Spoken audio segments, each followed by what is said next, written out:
Well, 2025. It is hard to believe that we are 1/4 of the way through the 21st century. Those Y2K turn of the century fears and predictions that seem so far behind us. Somehow we are like passengers on a ship now, looking back and watching the land of the 20th century sink into the ocean of time. This century, so far, is certainly different from the last.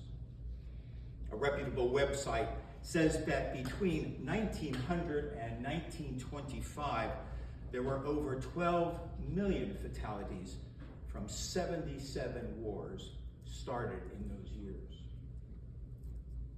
In comparison, less than 1 million have died in 18 wars that commenced in this century. I guess fewer wars mean fewer fatalities.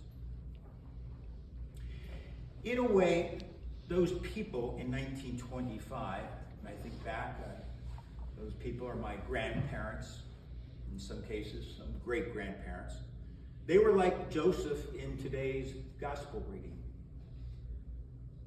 Joseph is told in a dream to leave Egypt and go into the land of Israel, for they are dead which sought the young child's life. But as we know, Herod and his followers were physically dead, but their principles and beliefs remained and inspired others to eventually kill their Messiah. Move forward to 1925. Their Herods, too, were dead. The wars were over, but their evil principles and beliefs inspired others to eventually kill 50 million more people in World War II. So where were the righteous people in the beginning of the first century and the beginning of the 20th century? Why didn't they stop the killing? Were they not righteous enough? Were there too few of them? The answer, I believe, is found in today's epistle, written over 500 years before the birth of Jesus. We read that the Spirit of the Lord will come and preach good tidings unto the meek. They'll bind up the brokenhearted and proclaim liberty to the captives and the opening of the prison to them that are bound, to comfort all that mourn. But all this is done, according to Isaiah, not to make them safe or happy or even free. It is done so that they might become trees of righteousness. Now, why doesn't the prophet say, the Spirit of the Lord will do all of these things so that they might become men of righteousness? The prophet uses the metaphor tree of righteousness to teach that it is not enough in God's sight to be a righteous person. In biblical times, there were plenty of righteous people in the world. They acted ethically, honestly, compassionately, lovingly, and even humbly. Even today, in 2025, there are probably more non-Christians leading exemplary lives like that than there are Christians. The prophet is using the metaphor of trees to teach us that leading exemplary lives is not a defense against the evil of men and the evil of Satan.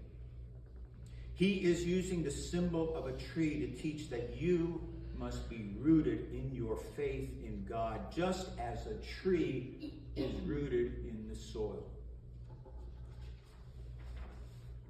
Once your faith is so strong and stable as a tree, you will become, as he writes, a planting of the Lord, that he, God, might be glorified. As a tree of righteousness, your sole purpose is to glorify God, and by doing so, you will help withstand evil. In the 1st century and the 20th century, there was not a lack of righteous people, as I said. The problem was they lacked trees of righteousness. That is, people who are deeply rooted in the soil of faith and dedicated to glorifying God. We have the same lack today. One of the 12 million fatalities in the early part of the 20th century was Joyce Kilmer. He was considered the leading American Roman Catholic poet and lecturer of his generation. He enlisted in the New York National Guard and was deployed to France in 1917. Kilmer was killed by a sniper's bullet at the Second Battle of the Marne in 1918 at the age of 31. He is buried now in France in a cemetery across from the farm where he was killed. I bring him up because in 1913 he published his most well-known poem, Trees. In it he beautifully, I think, summarizes what a tree of righteousness looks like. I think that I shall never see a poem lovely as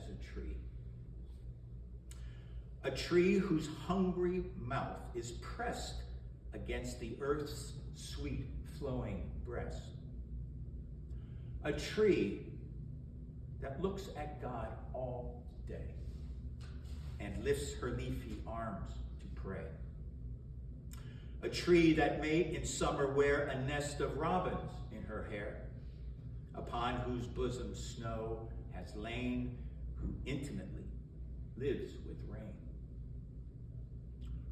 Poems are made by fools like me,